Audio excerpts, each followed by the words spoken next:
I see there are still people coming in, so thank you for attending, by the way, because we're competing against Coca-Cola and Facebook for your attention, so thank you. My name is Wouters. I write for TechCrunch. It's a pleasure for me to be here. It's the first time for me in Istanbul, so thank you, Arda, for the invitation.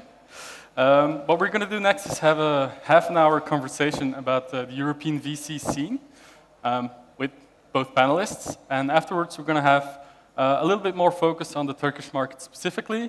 And then after that, Reshma from Seedcamp is going to focus again on the European VC scene, and she has some interesting insights as well. So if you're interested in this topic, I suggest you stay for the next two panels as well. So first of all, can you do a little introduction of yourself, both personally and the firm that you represent? Sure, should I start?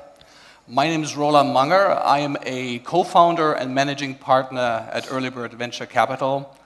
We're a classical early-stage venture firm out of Western Europe, home in Germany with offices in Berlin, Hamburg, and Munich. And so far, we've managed to raise and manage 3 fund generations, managing a total asset base of around €500 million. Historically, we've focused on the German-speaking countries, looking a little bit west into France, UK, and the Nordics. But we've noticed that the real gems are actually east. So most recently, we've shifted our focus and have started to invest in Turkey and in some other countries, and find it very exciting. And that's why I'm very happy that Arda invited me to be here today. Right. So my name is Vincent Lambert. I'm from Summit Partners. I don't know if a lot of people know about Summit, but Summit Partners is actually a later stage private equity firm. So we will come after guys like Early Bird, and we would usually invest from around 20 million euros per company up to 250 million euros. We are initially a US-based fund. We've got offices in Boston and in Palo Alto. We started operations here in Europe, in 2001 exactly. I've been with the firm for close to 7 years, and I co-lead our efforts in the internet space overall, outside of the US. My first investment actually was, and Arda, I think, I don't speak Turkish, but I heard Vend Privé. So my first investment was a Vend Privé in late 2006. And we are looking, like other guys, to invest in very attractive territories like Turkey. I've been looking at Turkey for 3 years, something like that. I haven't found the right investment yet, but I'm sure that in this room, there is probably a next Summit Partners investor and entrepreneur. So very nice to be here. All right, thank you for the introduction. Have any of you made any investments in Turkey yet? Yes? No. No. Which one have you invested in? Peak Games. Peak Games, that's a good one. And also one that's looking at abroad, not just focusing on the Turkish market, but also looking internationally. Absolutely, because Turkey is interesting to us from many perspectives, not only because it's a large, very much growing market, but what we see in companies like Peak Games is that they're capable of taking their strengths out of Turkey and moving into other emerging markets like Middle East, in the case of Peak Games, or Central Asia. And I think there's a pattern. So I think there will be many other Turkish entrepreneurs that are very, very good at taking what works at home and driving it abroad, and therefore obviously increasing the market for the services and driving value for investors. That's why I'm excited. All right. So why haven't you made any investments in Turkey? That's a good question. I've worked hard for it. I think Turkey is a very attractive market. There's a lot of things to like about it. I'd say I don't like really this term of saying it's a hot market. But I think that's the case, and we've seen more and more guys like me going to Turkey and checking companies. I think the reality is that the internet Turkish market is still fairly small in terms of size, and I think you have to differentiate hot companies or hot ventures with long-term sustainable businesses and successes in the space. So. We looked at some companies of size. We're not able to find exactly the right one. Marcaphony is a great business, but unfortunately a bit too close to vente privée for us to have been looking at it very, very closely. But we think there's a lot to be done, and I think as Roland explained, we are also looking for entrepreneurs.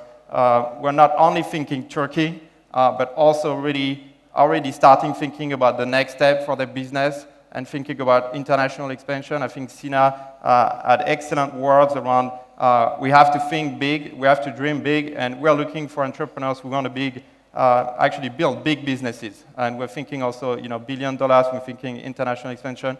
So we haven't found it yet, but it's going to come.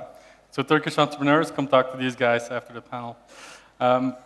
If you're looking for investment, that is. As I said, we're not going to focus on Turkey too much because we have a panel afterwards that's going to focus on that. We're going to look at the broader European scene. Have you seen any other hot markets emerging, apart from the typical big markets like UK and Spain and Germany?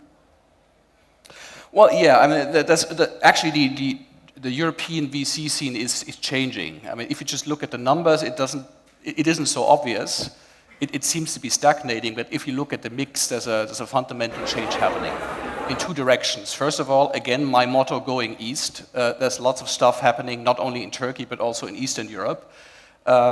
Even in a very unsystematic fashion, we locked 4 times more relevant deal flow in the last 18 months from Eastern Europe than we did before. Any specific countries? No, all over the place. But obviously, the countries where you have lots of people and strong economies, there's more stuff happening than in others. So Poland is strong. But we also see interesting stuff in the Czech Republic. We've done the first 2 deals there already. And the second trend that we're seeing is that there are different kinds of animals appearing on the VC scene. Obviously, you still have the early birds on the early stage side, and then the summit partners on the late stage side. But you have a real emergence of super angels in Europe. You have people like Lars Hinrichs, who exited Zing in an IPO, creating Hack Forward. You have others, Stefan Glenzer, creating Passion Capital in London, and replicating something that has been very successful in the US and really making it happen in Europe, and doing more and more of the interesting deals. And maybe a third trend that I may be allowed to mention is looking a little bit at where the hubs are. Before, in the last 10 years, in each country we all believed we had a venture capital hub, but let's face it, it's not true. There was only one venture capital hub in Europe, and that was London. We now see that really changing for the first time in the emergence of Berlin, at least as an early stage hub, of getting a critical mass of interesting deals that are funded by syndicates of international VC firms. Balderton announcing just this week opening an office there.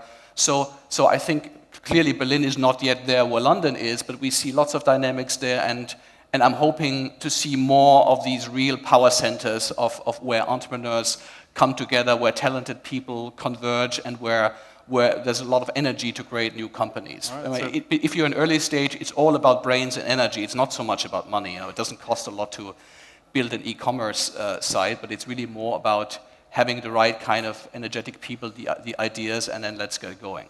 All right. So hopefully one of the next hotbeds is going to be Istanbul, right? Yes, maybe that's number 3, yeah. All right. So are you seeing the same trend?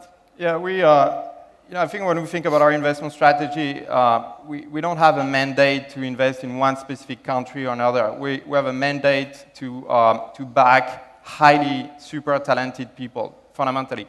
And to give you a concrete example, some of our best investments in Europe have been in Belgium and the Netherlands. And I don't think, you're Belgian, so I'm sorry, but I don't think Belgium is the hottest hub for venture capital. Not at all. It's not. So, but still, the reality is that in a country like, what's very interesting in a country like Belgium is that very quickly people have to think international. The Belgian market is so small that you can't only look at your own market and think it's going to be okay. So very quickly, these companies have seen the challenges of exporting their business, competing with larger companies outside of their local territory, and they became very, very strong because of that. I think that's one thing that I would like to mention for Turkey, which potentially can be a danger, even if all the lights are green, is that people kind of fall asleep on the local market. And trust me, you will find money. There's a lot of money to be invested in Turkey. It's not a problem. You will raise money. but what's really the purpose of what you're doing? I mean, what are you really trying to build? And at the end of the day, what's really going to matter, it's not, I think, it's not the number 5 group-owned business in Turkey, but it's probably building, an international leader in something. And that requires, creating something disruptive or creating something big like Markafuni is doing. But in any case, that would require talent. And that's really what we're looking for. We're looking for talent and ambition. And if we have that, whatever the market, will be there. That's really our perspective. All right. So you mentioned that the VC industry in Europe is changing. I agree with you, although I do think it's a little slower than it should be, but we're getting there. Have you seen any changes in terms of entrepreneurs? Are they thinking more globally these days? Are they attacking bigger markets? Yes. I think the truly gifted entrepreneurs that we're looking for are still the absolute minority, and that will stay that way. But all in all, we're seeing, with the emergence of these venture capital hubs in Europe, we see an internationalization of entrepreneurs. We see, obviously, we've seen that for a while, entrepreneurs from all over Europe coming to London.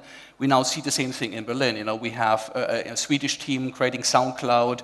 We have a Dutch team creating Gitsy, where we have people from Eastern Europe, even from India, coming to Berlin, creating companies there. So yes, they're not staying home trying to serve their market first and hopefully then to internationalize, but they try to see, well, what's the best place for me to get the right kind of creative people, the right kind of technology people, where I can fund my business, where I'm credible in terms of going global, and that's where I'm going, and I'm building a global business. And yes, that's a new trend, and sort of highlighting a little bit what you already mentioned. Right, yeah, absolutely.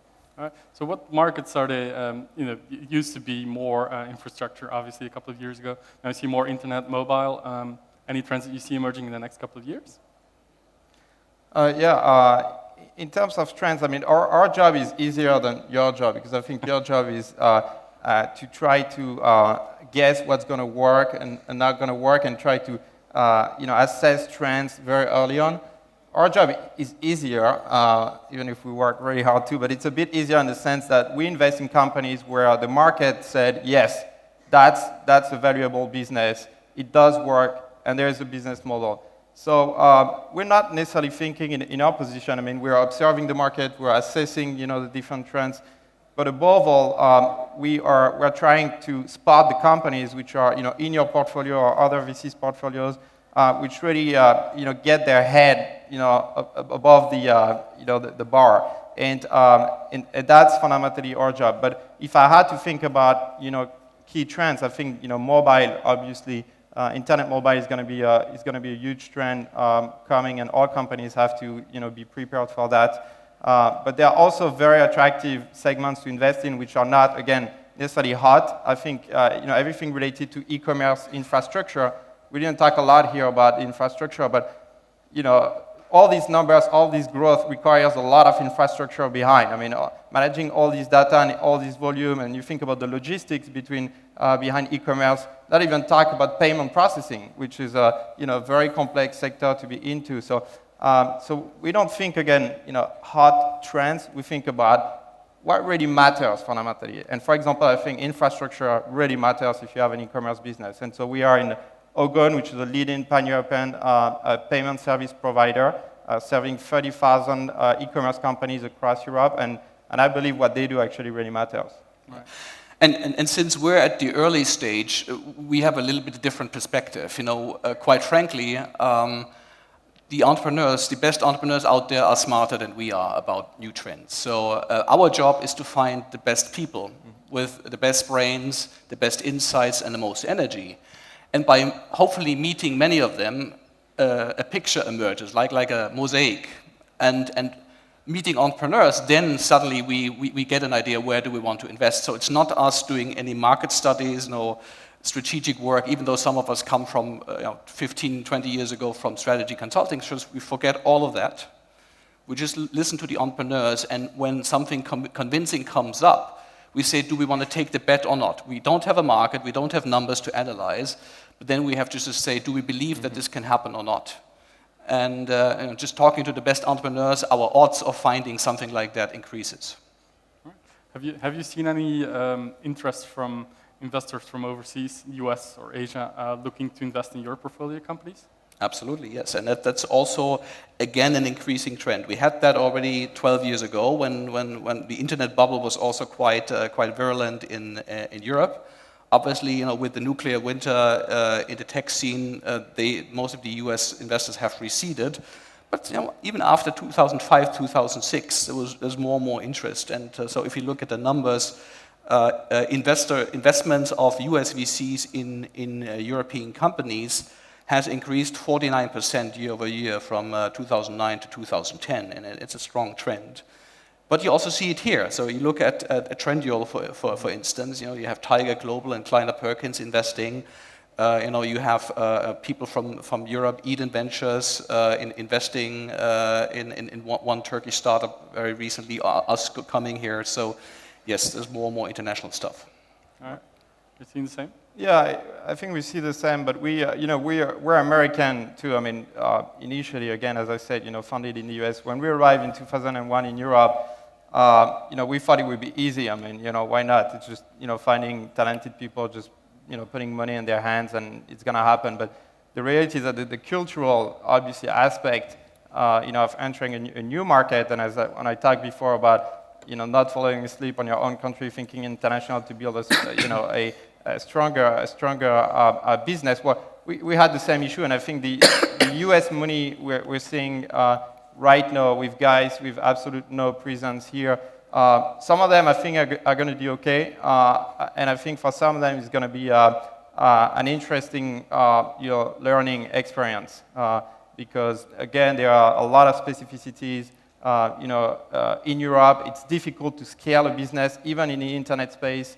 In Europe, German people behave completely differently and consume differently than Spanish people, absolutely differently. They don't pay with the same methods and all that. So it's an interesting thing for me to observe, and at the end of the day, we'll count the points and see who was right or wrong.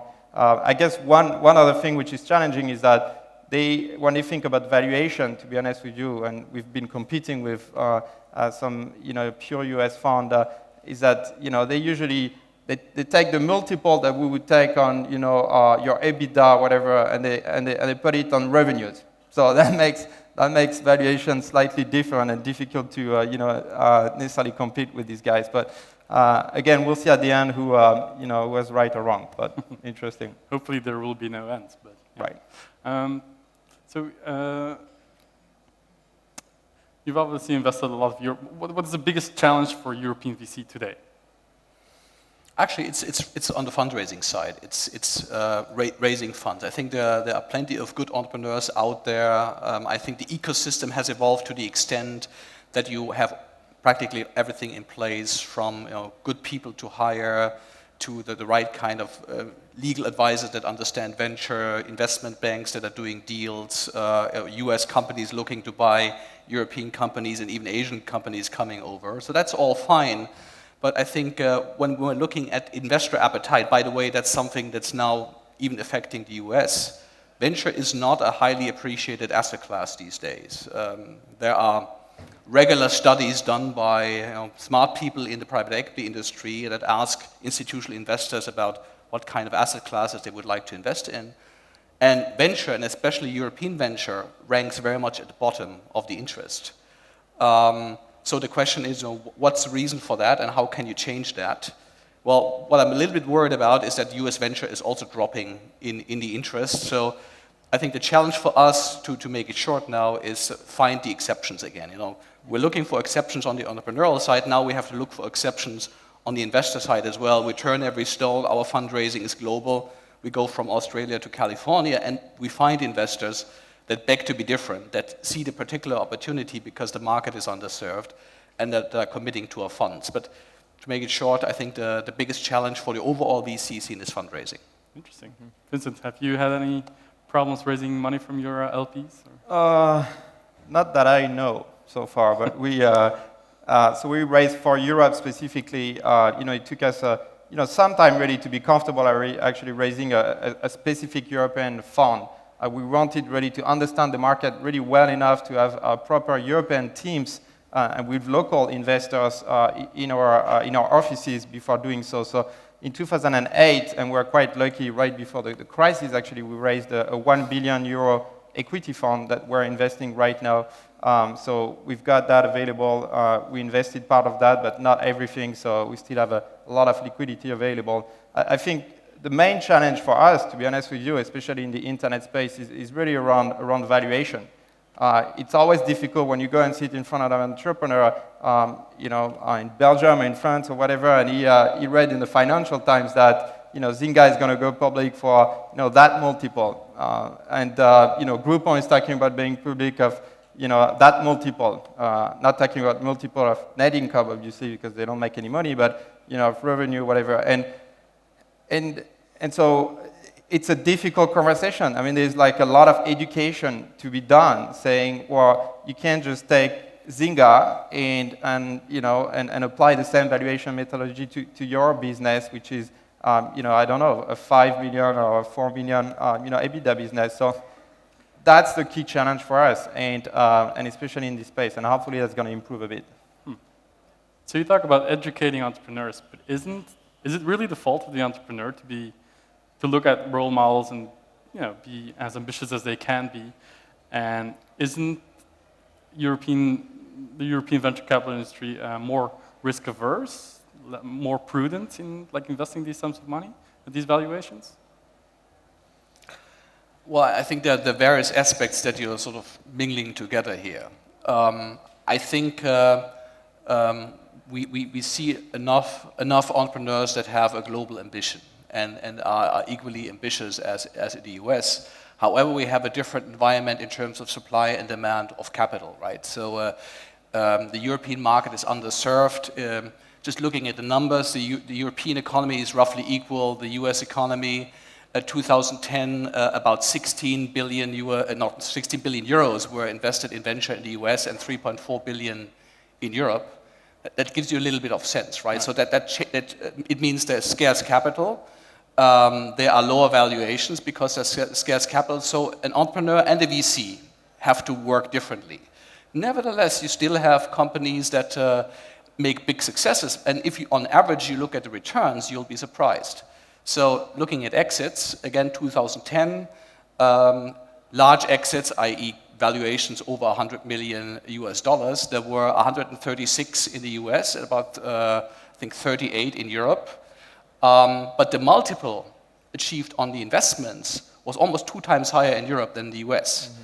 So if you look at it from an investor perspective, but also from an entrepreneurial perspective, because a lot of the big exits also require a lot of capital, maybe you can be very, very successful financially, not having to do a 10 billion exit, but having said that, we had 3 10 billion exits this year in Europe. You had Yandex, we had Skype again, and we had autonomy, right? So stuff is happening, it's not that we don't have that. Skype just keeps getting an exit. Yeah. It's insane. It is good. So from an investor's perspective, what do you think the biggest challenge for European entrepreneurs? Is it access to capital? Is it European law that's preventing them from cross-border transaction for e-commerce? Is it exit potential? What's their biggest challenge? I think the number one challenge that we are seeing in our companies is really finding talent. And I'm sorry I'm coming back to this point, but you can have a great initial idea, you can have a great initial business model. If you're not able to attract, develop, retain talent, your company is not going to scale. I mean, you're going to do a round, another round, but again, in the scale of the world, fundamentally, your business is not going to matter. So we work a lot with our companies. We've invested in 350 companies, mainly in the tech space in the past 27 years. So we've got a huge network of entrepreneurs, ex-entrepreneurs, ex-board members that we introduce to our companies to really help them solve this issue number one on their to-do list, which is find the talent and incentive talent. We see a lot of companies also in Europe. In the US, it's not such a problem. I mean, I think if you were a secretary at Facebook, you're probably on 100 million now. So they incentivize people properly from day one. But I think in Europe, people might be sometimes a bit reluctant, for example, to give some equity to their employees. And And we really push our companies to do that with their top people to make sure you can get the best people in the market to scale your business. So for me, it's a key point, I think, in Europe at the moment. I disagree. You disagree? I disagree. Good, finally. I disagree. Disagreement. That's good. Our experience has been, especially with companies that were globalizing very early on, moving them to the US, that it's actually much harder to find good talent for them in the US than in Europe. Talking to some of the Silicon Valley VCs, bringing together syndicates of investors for European companies moving their headquarters to the US, they say, why are you moving to the US? It's so damn hard to find people here. The labor market, especially for good management talent, is overheated. Why don't you look in Europe? So it looks like the grass is always greener on the other side. I think my conclusion is it's damn hard to find good people everywhere. Right. And there should be competition around the best people, and I think that's what we're all experiencing. We all feel we don't find enough of the good people we need for fast-growing businesses, and unfortunately, it's the same everywhere, right? So, if you guys do a good job, right? You have a big network of successful repeat entrepreneurs, of people you've seen. Obviously, you're in a much better position to eventually plug holes. If we have had plenty of exits and have known people, we can do that, and it's going to be maybe a little bit harder for somebody who doesn't have that kind of support. So I'm rooting a little bit for us here and trying to explain that what's coming from Summit and Early Bird is not just money, but really some essential help here. Right. But just on this point, I mean, I take your point, but I was not saying that there's not talent in Europe. I think there is at least equal talent.